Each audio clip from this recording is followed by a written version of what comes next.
불과 1년 만에 완전히 얼어붙었던 관계가 갑자기 전면 복원을 선언했습니다.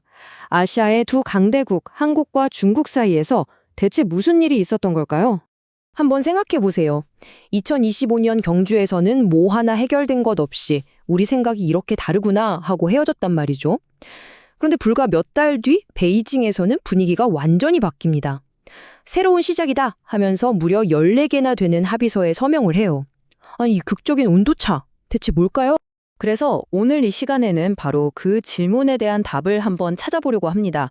2025년에 그 차가웠던 분위기부터 시작해서 2026년에 놀라운 반전, 그리고 그 속에 숨은 진짜 의미와 이게 앞으로 우리에게 어떤 영향을 줄지 하나씩 차근차근 짚어보겠습니다. 네, 이게 그냥 두 나라가 화해했어요 하는 그런 단순한 이야기가 절대 아닙니다. 이건 아주 복잡한 지정학적 계산이 깔린 뭐랄까 고도의 외교 줄타기에 가깝다고 봐야죠. 자, 그럼 먼저 2025년으로 돌아가 보죠. 당시 경주회담.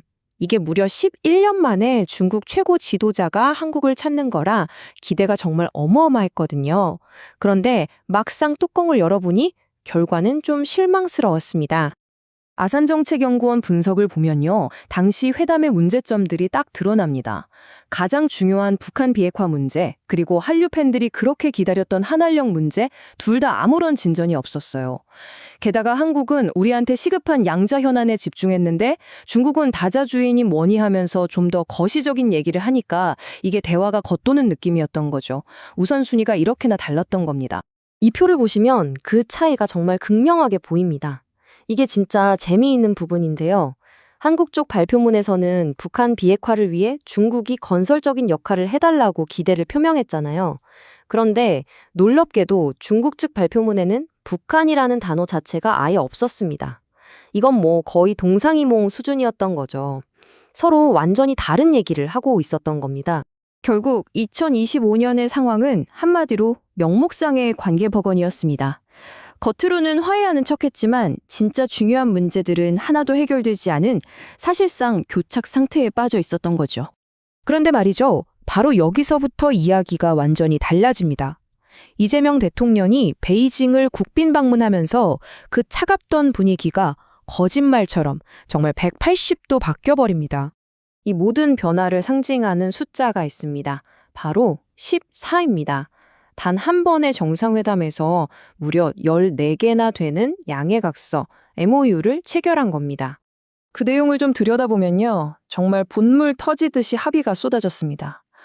공급망 안정화, 지식재산권 보호 같은 경제 현안은 물론이고요. 기후변화나 저출산 문제처럼 미래를 내다보는 의제들, 그리고 심지어 양국 국민들 사이에 쌓인 부정적인 감정을 해소하자는 데까지 합의를 봤어요. 거의 모든 분야를 다 아우른 거죠. 특히 한한령 문제.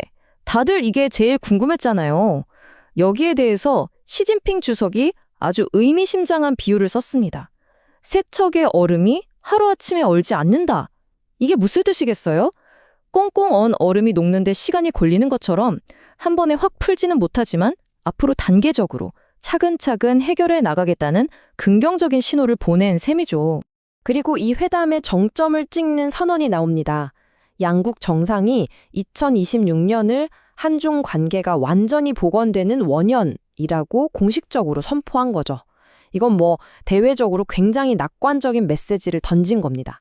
자, 그런데 말입니다. 이렇게 표면적으로 보이는 화해 분위기, 그 이면에는 과연 어떤 계산이 숨어 있을까요? 이제부터는 그 행간의 의미를 한번 읽어보겠습니다.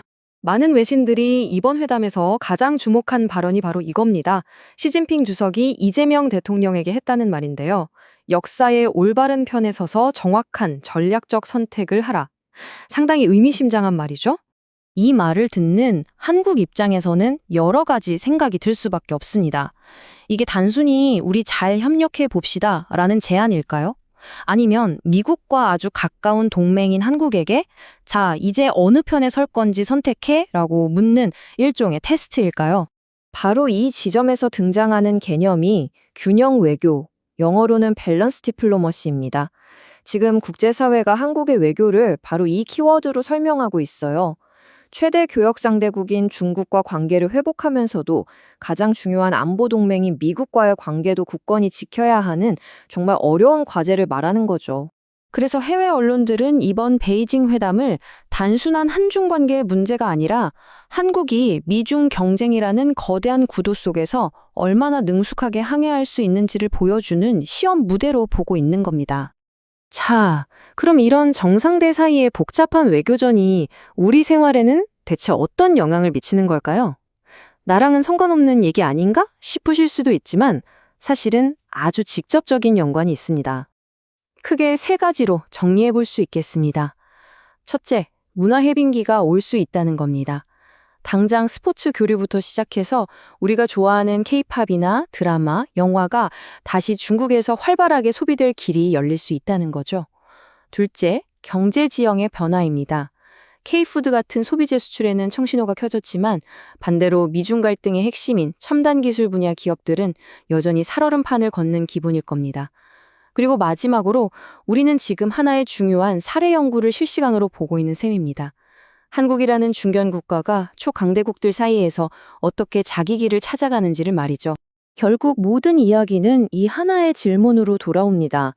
경제적 실리와 안보 동맹 사이에서의 아슬아슬한 줄타기. 과연 이게 지속 가능할까요? 이번 베이징 회담이 그 가능성을 살짝 보여주긴 했지만 어쩌면 진짜 시험은 이제부터가 시작일지도 모릅니다.